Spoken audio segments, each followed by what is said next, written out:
Plim, plim. Hoje é terça-feira, é dia de despertar com o mago. Sempre uma dica, um conhecimento para ajudar você a ir de aprendiz a mago. Um aprendiz, ele quer saber como funciona, como que aprende. E o mago, ele quer saber por que você quer aprender. Então hoje eu vou ensinar para você como que um mago, ele conta história. Como contar história nas apresentações, nas palestras, nas informações, nas vendas. Vou falar sobre como contar história, como que um mago conta história. E olha que eu já conto história há muitos anos. Como palestrante, como professor, como motivador, como líder, sempre tem histórias. E quando nós falamos em história, eu não sei se você já assistiu alguma vez o TED, T-E-D, TED. Quando você entra lá no YouTube, o TED é um local onde acontecem conferências em vários lugares do mundo. Hoje o TED ele é mundial. Em vários lugares do mundo, o TED leva personalidades, pessoas que são importantes no mundo que nós vivemos, e eles levam essas pessoas para lá para fazer uma conferência. E a conferência lá no TED, a palestra ou a apresentação lá no TED, ela tem 18 minutos. E as palestras mais vistas em todos os tempos, algumas palestras com mais de 12 milhões de visualização, 15 milhões de visualização, mas todas acima de 1 milhão de visualização, todas elas, aquelas que mais impactaram os ouvintes, tinham história. E nos estudos feitos pela equipe do TED, eu anotei aqui, 65% das apresentações mais vistas no TED tem história. Olha só, então dentro dos 18 minutos da apresentação do conferencista tem história. Então é muito importante você aprender como contar histórias. E as histórias, hoje quando você for pesquisar sobre histórias, aí no Google, você vai encontrar um termo em inglês, que é storytelling. O que é storytelling? São dados e informações narrados.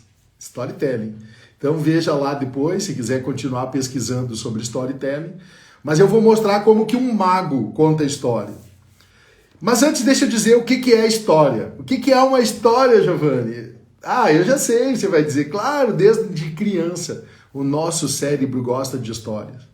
E a fórmula de Einstein, que é a fórmula que diz assim, ensine sempre que você levar informação. Ensine como se todos eles estivessem com 12 anos de idade. Então ensine de forma simples, de forma que todos consigam entender, que todos consigam compreender. E para isso, nada melhor que as histórias. Então, o que são histórias? Histórias são dados com alma. Olha essa informação. Plim, plim. Pega esse código. História são dados com alma. Histórias plantam ideias e emoções no cérebro. História acopla, une, cria vínculo, cria conexão com o cérebro, com o outro. E essa informação aqui que eu vou dar para você é muito importante. Foi feito um estudo colocando uma infinidade de eletrodos na cabeça de inúmeras pessoas num laboratório e ligaram esses eletrodos a um centro de informação, um equipamento que recebia os impulsos emitidos pelo cérebro das pessoas que estavam ouvindo, um aparelho de ressonância magnética, e as pessoas que estavam ouvindo e quem estava contando história. Então tinha uma pessoa contando história e inúmeras pessoas ouvindo, com eletrodos. E é muito interessante. Quando a pessoa começa a contar a história, uma região do cérebro de quem conta a história se liga na mesma proporção na cabeça das pessoas que estão ouvindo. Então, há realmente, comprovadamente, uma conexão, uma união entre almas, entre cérebros, a partir do momento que você conta a história. E o maior contador de história que andou pela Terra, considerado por Augusto Cury o maior psicólogo que já viveu na Terra, vivia contando histórias. O mestre dos mestres. Ele contava história quando ele encontrava um lírio, quando ele contava história com peixes, ele contava história com moedas, ele estava o tempo inteiro contando história. E não é à toa que mais de 5.000 homens, fora as mulheres e as crianças, se reuniam nos montes para ouvir o mestre dos mestres. Então, contar história conecta ideias, conecta mente, conecta cérebro. Tem 3 tipos, a primeira informação, tem 3 tipos de histórias. As histórias pessoais são aquelas que têm relação com você, a história dos seus avós, a história dos seus pais, a história da sua família. Então, eu lembro que quando eu ia para minha avó era uma italiana, então ela morava numa região de imigrantes italianos. Então eu lembro que eu ia lá e eu lembro da minha avó fazendo polenta.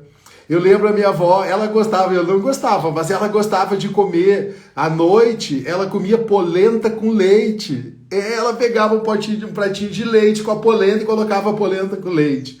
Para mim, como eu não gostava da polenta com leite, ela fritava a polenta no fogão a lenha. E aí ela colocava um queijinho frito, um queijinho colonial, e ela colocava junto. Estou contando uma história pessoal, uma história dos meus avós. Quem de vocês aí que está ouvindo não tem uma história também do avô, da avó, do tio, do pai, que você viveu uma experiência? Histórias. Então as primeiras histórias são as histórias pessoais. O segundo tipo de história são aquelas que o público, eu e você, aprendemos uma lição com alguém. Então sempre a história ela vai ter no final uma lição, ou positiva ou negativa, que leva o ouvinte a agir. Então no final da história sempre o objetivo é fazer com que a pessoa haja a partir daquela história que você vai colocar. Então você tem a história pessoal. O segundo tipo de história é uma história que você pega de acontecimentos, de fatos que aconteceram, que vai ajudar você no final da sua apresentação pegar uma palavra de força, uma ideia de força para fazer com que as pessoas que ouvem hajam. Então se você é um líder de uma equipe, você vai contar uma história, dependendo da história que você vai contar, ela vai ter um final que teve um resultado positivo ou negativo. Mas você vai contar um fato, um acontecimento histórico que tenha uma repercussão e que você queira, naquele momento, que a sua equipe aprenda com aquela lição. E o terceiro são histórias que envolvem sucesso e fracasso. Envolve sucesso e fracasso. Então, deixa eu contar para você como que um mago ele conta a história, como que um mago prepara a história. Vou dar um exemplo aqui para você. Vou pegar uma passagem histórica, e eu gosto muito de contar as passagens históricas que estão na Bíblia, não olhando como um livro religioso, mas como um livro histórico. Então, por exemplo, olha aqui, eu peguei aqui uma passagem, eu gosto muito da passagem que está em Juízes 6. Então lá em Juízes 6, tem a história de Gideão. Você já viu falar da história dos 300? A história dos 300 de Esparta, do cinema? Pois é, a história dos 300 ela está relatada aqui no livro de Juízes, Gideão, Juízes 6. Então, a primeira coisa, eu tenho uma Bíblia para conhecer, para entender como funciona a história. Então, olha como que eu faço para contar a história. Como eu sei que eu vou contar a história, eu vou buscar informações sobre aquela história do personagem que eu escolhi. Qual é o personagem que eu escolhi? Gideão e os 300. Então, a partir do momento que eu escolhi esse personagem, depois eu vou relatar para você como que eu desmembro toda a parte da história. Então, a primeira coisa que eu preciso ter, quando eu vou usar a estrutura dos livros bíblicos, eu preciso ter uma Bíblia de estudo. Então essa Bíblia que eu tenho aqui, Ela é uma Bíblia de estudo de aplicação pessoal. Ela não é uma Bíblia simples, que só tem lá o relato histórico, os fatos. É linear. Ela é uma Bíblia de estudo. Então significa que logo abaixo do texto que eu estou lendo, lá em Juízes 6, tem uma série de informações. Então diz aqui, no capítulo 6, logo abaixo tem pequenos trechos de informação explicando sobre o que é aquele acontecimento linear que está relatado ali no livro bíblico. Então é uma Bíblia de estudo. Mas o mago ele não fica só nisso. O mago ele vai lá no Google e pesquisa Gideão, Juízes 6. E ele pesquisa tudo o que ele tem de informação que ele encontra sobre aquele personagem que ele vai relatar. O que é essa batalha dos 300 de Gideão? Aí eu vou lá e coloco Gideão, eu coloco a batalha dos 300, eu pesquiso no Google tudo que eu consigo. Por quê? Porque antes de mim, outros já contaram história sobre Gideão. Então eu vou lá. Só que tem uma coisa, plim plim, um mago não é qualquer um. Um mago da oratória, ele quer ser inédito. Ele quer contar uma história inédita. Ele quer contar uma história que ninguém contou. Ele quer contar algum fato, alguma narrativa que ninguém fez ainda. Ele quer se sobrepor. Não porque ele é maior ou quer ser maior que os outros. Não. Porque ele é um mago. Plim, plim. E um mago, onde ele entra, a sua energia, a sua experiência e o seu método tem que ser percebido. Então, se um mago ele fala primeiro, e vai ter outros apresentadores, se o mago fala primeiro, o cara que falar em segundo, terceiro vai ter grande dificuldade. Se o mago fala por último, ele deixa uma marca, com certeza. E se o mago é o único que fala, o mago, ele muda, ele transforma a energia do lugar, ele transforma a energia das pessoas, ele transforma a energia do ambiente, e o mago transforma a energia das organizações. Plim, plim. Pega esse código. Como assim, Giovanni? É porque o mago ele é dedicado, o mago ele é comprometido, o mago ele pesquisa, o mago ele estuda. O mago, se ele vai fazer uma apresentação de 15 minutos, ele estuda durante uma semana, 2 horas. O mago, se ele vai fazer uma apresentação de 30 minutos, pelo menos 1 hora na semana, todos os dias, ele pesquisa. Então o mago, se ele vai vir fazer uma live aqui, ele já preparou, ele já estudou, ele já buscou o que há de melhor, o que há de conteúdo mais refinado para ele poder fazer a apresentação. Contar história. Então o mago ele tem uma Bíblia de estudo e o mago ele tem um livro histórico de pesquisa que ele busca tudo que existe relatado sobre aquilo que ele vai falar. Então, olha só, eu fui ali na escritura e eu li sobre Gideão. Quem é Gideão? Então, daí eu pesquisei na Bíblia. Depois eu vou no livro histórico. É uma coleção de livros históricos, comentário bíblico expositivo. Então o mago ele vai lá e compra mais um livro. Aí o mago vai lá e se ele encontra um livro que conta sobre Gideão, ele compra o livro. Porque ele quer saber mais desse Gideão. Quem é esse Gideão? Quem é esse líder? Quem é esse cara que com 300 soldados ele venceu 120 mil? Quem é ele? Eu preciso conhecer mais dele. Eu preciso saber detalhes dele.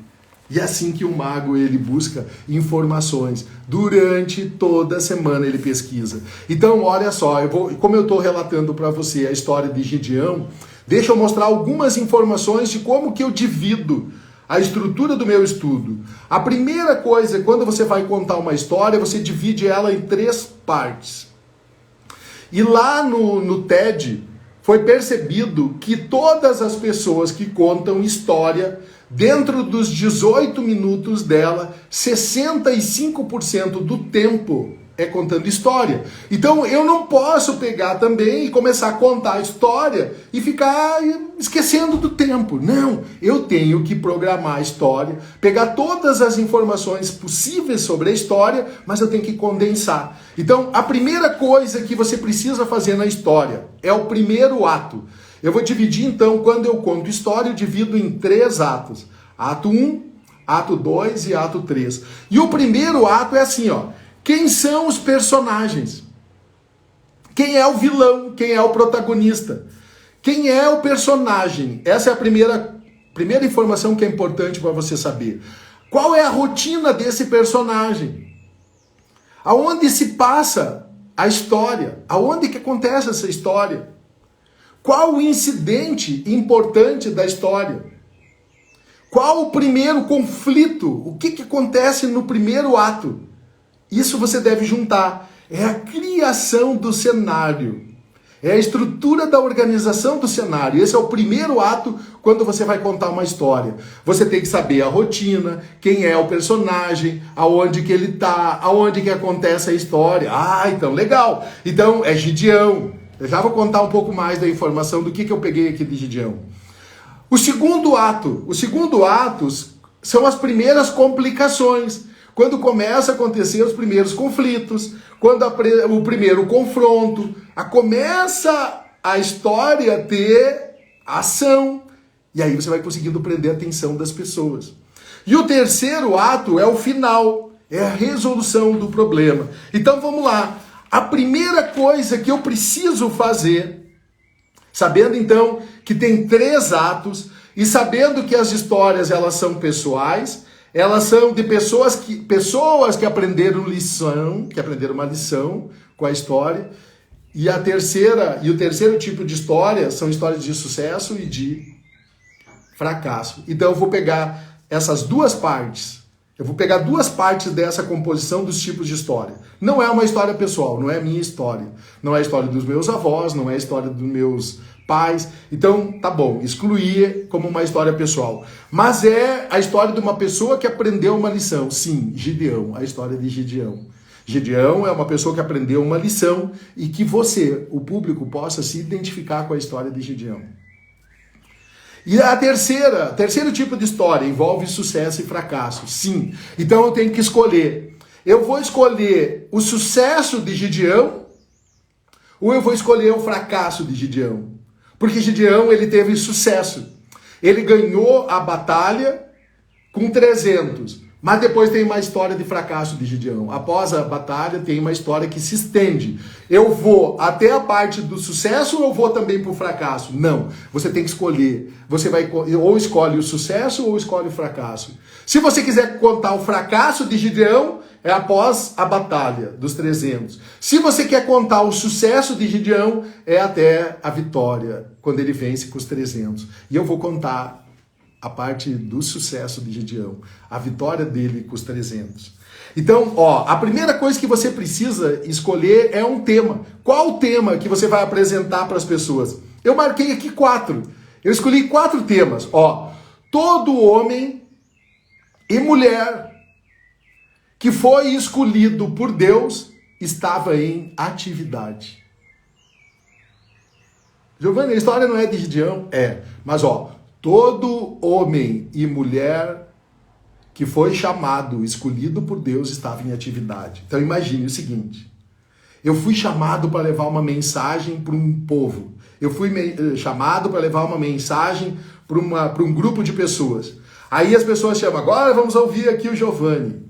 Aí eu chego lá na frente e não falo nada. Boa noite, boa tarde. Não, o mago não faz isso. O mago não chega, boa noite, boa tarde. Não, o mago não. O mago chega e cria impacto.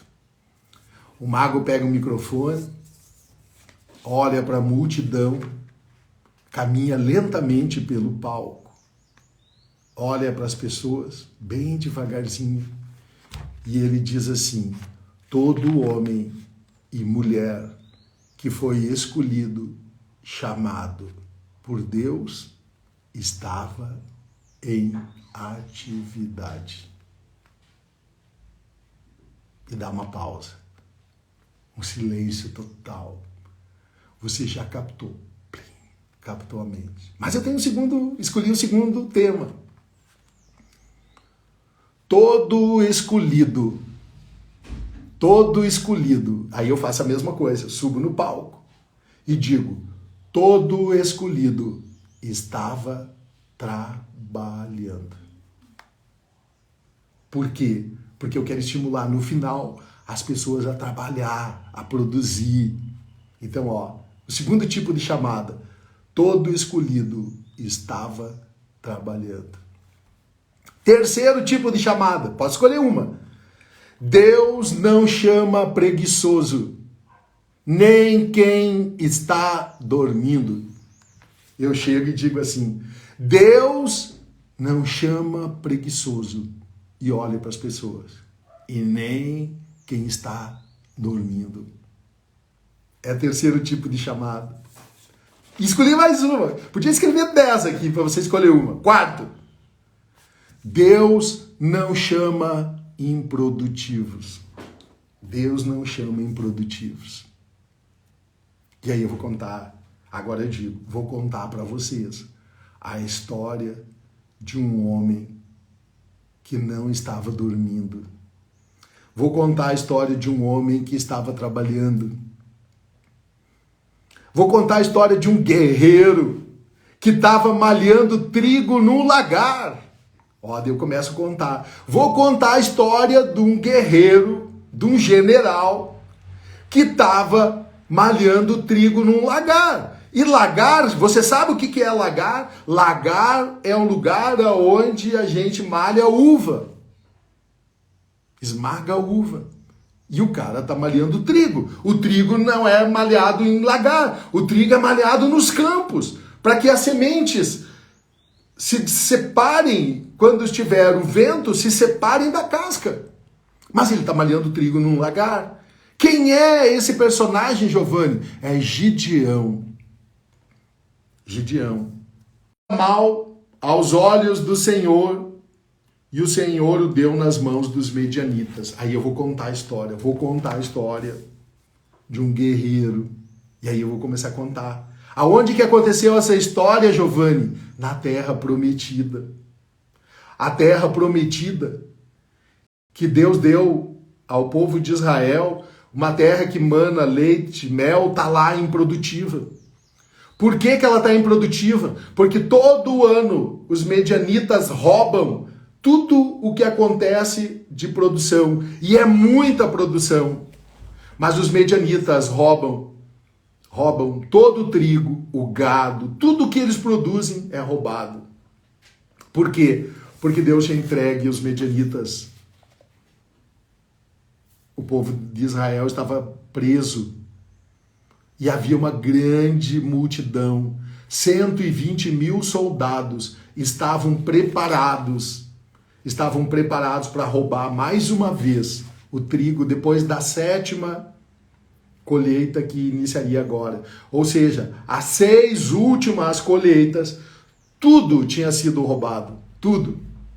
Aí eu vou lá e pesquiso. Como que é isso? Como que aconteceu isso? Aí eu pego os fatos. Aí eu pego e descubro quem é esse Gideão. Gideão, filho de Joás, abiesrita. Aí eu digo assim, Gideão, filho de Joás, asbierita. Quem é esse Joás asbierita? Aí eu vou lá e descubro, pesquisando, que Joás asbierita, porque se a Bíblia está dizendo que Joás é asbierita, e a Bíblia fez questão de dizer que Gideão era filho de Joás, eu digo assim, cara, esse Joás deve ser alguém importante.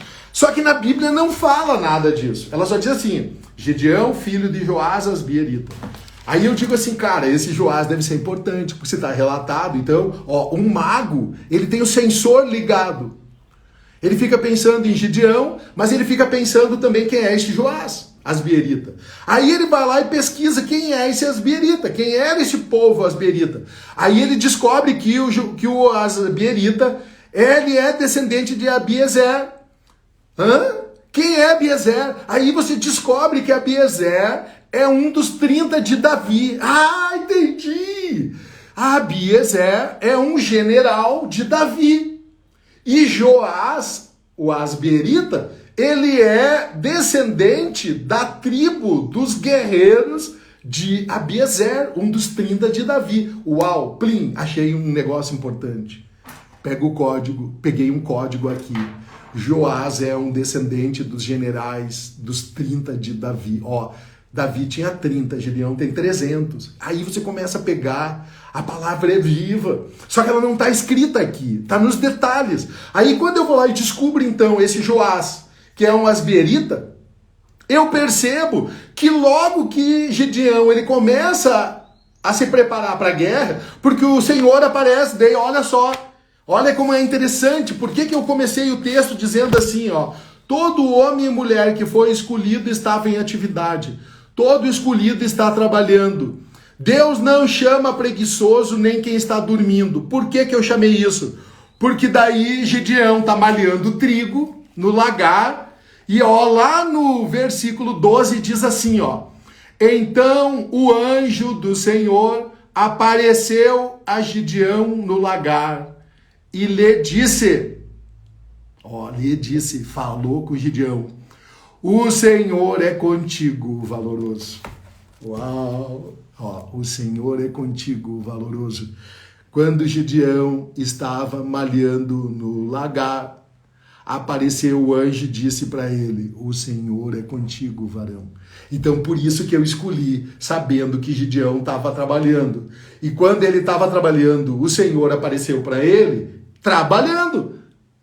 Ele estava em atividade. Quando ele apareceu Davi, estava trabalhando. Quando apareceu a Débora, estava trabalhando.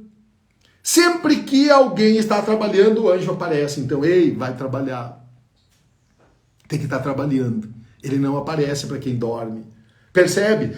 Então, eu peguei do contexto o título. Então, aí eu peguei mais dados. Eu descobri agora que Gideão era um asbierita, ele era descendente de Abiezer, era descendente dos 30 de Davi. Isso começa a dar um sentido melhor para mim entender todo o contexto. Só que como que pode Joás, o asbierita, ele tem um templo de Baal nas suas terras? E por ele ter um templo de Baal nas suas terras é que acontece deles serem roubados toda colheita. Aí o anjo diz assim, a primeira coisa que Gideão tem que fazer é derrubar o trono de Baal. E aí ele chama Gideão e Gideão se reúne de madrugada. Gideão chama alguns soldados e 10 soldados vêm e eles vão lá e destroem tudo. No outro dia de manhã está tudo destruído. E aí começou uma grande confusão. E aí eu relato sobre essa confusão. O pai de Gideão, imagina, Gideão, o pai dele era um líder dos 30 descendente de Davi. Agora tem um templo de Baal nas terras dele. E quando o pai dele se depara com aquilo, a multidão queria matar Gideão. E o pai de Gideão, sabendo que estava fazendo errado, apoiou Gideão. E a partir desse momento o anjo começa a interceder na vida de Gideão. Depois você estuda lá, não vou contar a história de Gideão. Estou mostrando como que eu conto uma história, como que eu junto dados, como que eu junto informações. Então eu descubro que Gideão é um descendente de Abiezer. Eu descubro então que Gideão é um guerreiro treinado. Eu descubro que Gideão é um líder, porque quando o anjo manda ele derrubar, ele chama alguns servos. Então significa que ele é um líder. Aí depois, quando Gideão troca a buzina, a primeira informação que diz ali, e todos os soldados asbieritas se reuniram. Significava então que tinha um exército junto com Davi, que tinha também um exército junto com Gideão. Com Davi tinha 30, com Gideão tinha 300, treinado. Não era qualquer soldado, eram descendentes de Abiezer, um dos 30 melhores generais que Davi tinha. E Gideão era um asbierita. E aí eu descobri então que Gideão é um asbierita. Uau! Um cara treinado, que sabia lutar, que sabia pegar em armas. Então, aí acontece um fato interessante.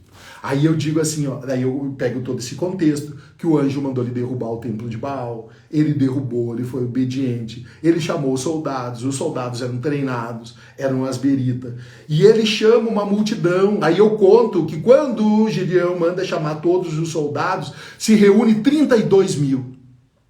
Só que lá no outro lado, daí eu descubro que os medianitas têm 120 mil. 120 mil contra 30 mil.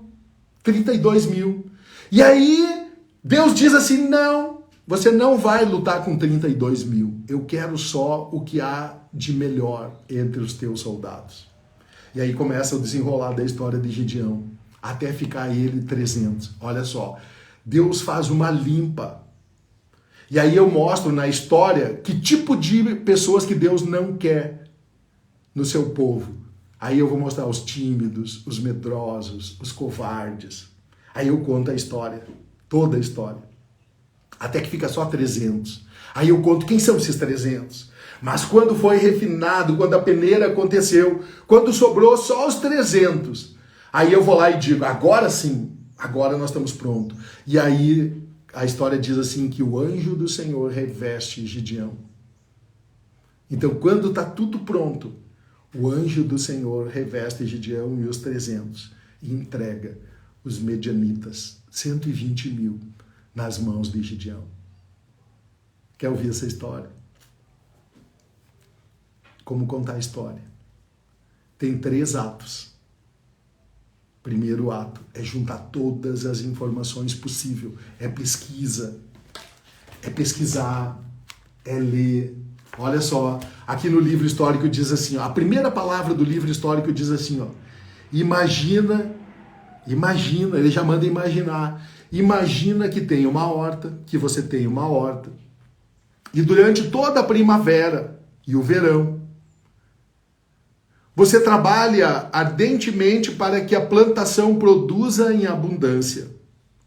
Mas todos os anos, quando está prestes a colher os frutos do seu trabalho, seus vizinhos invadem a sua horta e tomam à força o que encontram lá. Essa história se repete ano após ano e não há nada que se possa fazer. Se consegue imaginar essa situação, pode ter uma ideia do sofrimento pelo qual os israelitas passam na época da colheita, quando os medianitas realizavam seus ataques anuais. Durante 7 anos aconteceu isso todo ano. E Deus permitiu que os medianitas fizessem isso. Mas agora não vai mais acontecer. Que tal você começar a contar uma história assim? E as pessoas ficam atentas. Então eu junto tudo isso, eu imagino, eu vou lá naquele lugar, eu fico olhando como que era a região. Eles estavam escondidos em cavernas, eles estavam escondidos em covas, então eu digo que é um povo que está escondido. O povo que deveria viver na terra prometida, que deveria estar vivendo do mel, vivendo dos frutos, do leite, está escondido em cavernas, em covas, como animais, com medo. E aí eu começo a contar isso e vou falando detalhes, contando, relatando pedacinhos da história. Então eu junto tudo isso, digo aonde acontece, qual é o contexto daquele momento. Então eu conto que 7 anos aquilo que você plantava, que você produzia era roubado. E aí eu vou contando, e daí eu digo assim, ei, mas chega um dia que acaba. Por quê? No dia que nós vamos derrubar o templo de Baal. Daí eu começo, qual o templo de Baal que tem no seu terreno? Qual o templo de Baal que está construído nas suas terras? Qual o templo de Baal que está construído na sua casa, na sua família, que está impedindo de ter produção, que está sendo roubado ano após ano? E aí eu começo a criar um contexto, após eu contar a história, eu faço uma chamada para ação. Ei, é tempo de derrubar. É tempo de malhar, mas é tempo de derrubar Baal. E aí eu deixo esse contexto da história para as pessoas, baseado num fato histórico. E eu trago para a vida real do dia a dia e eu faço um fechamento. E aí eu faço uma chamada para ação. E com isso, eu consigo trazer uma mensagem para uma equipe de funcionários, para uma equipe de liderados, para uma equipe de líderes, para uma palestra, para uma apresentação, para uma conferência. Eu posso pegar essa história e trazer ela para um contexto do mundo das empresas. Eu posso trazer essa história para o mundo da família. Eu posso trazer essa história para os jovens, posso trazer essa história para os esposos, para as esposas, para o marido, para o líder, para o homem. Enfim, eu pego a história e contextualizo ela E aí é assim que o mago conta história. Plim, plim. Ele pesquisa, ele busca, divide em 3 atos e a partir disso ele divide e organiza o tempo. Ele não pode esquecer do tempo. É 18 minutos? É 20 minutos? É meia hora? É 1 hora? Então, eu, sabendo que é 18 minutos, eu vou ter que pegar tudo que eu tenho de melhor e vou criar o contexto. 65% do tempo, então, é para contar a história. E daí, depois, o restante dos outros 35% do tempo é para você fazer a apresentação inicial e fazer o fechamento, a chamada para ação. O que você quer que aqueles ouvintes eles façam depois que a história terminar, depois que a sua apresentação terminar. E aí você faz um fechamento, plim, plim, e você deixou uma marca para os seus ouvintes. Como contar história, como o mago conta a história. Valeu? Essa é a dica de hoje, esse é o código de hoje, do Despertar com o Mago. Espero você quinta-feira, às 7h01 de manhã, às 7h01 da manhã, aqui no Instagram, para mais um Despertar com o Mago. Namastê. O Deus que habita em mim, saúde o Deus que habita em você.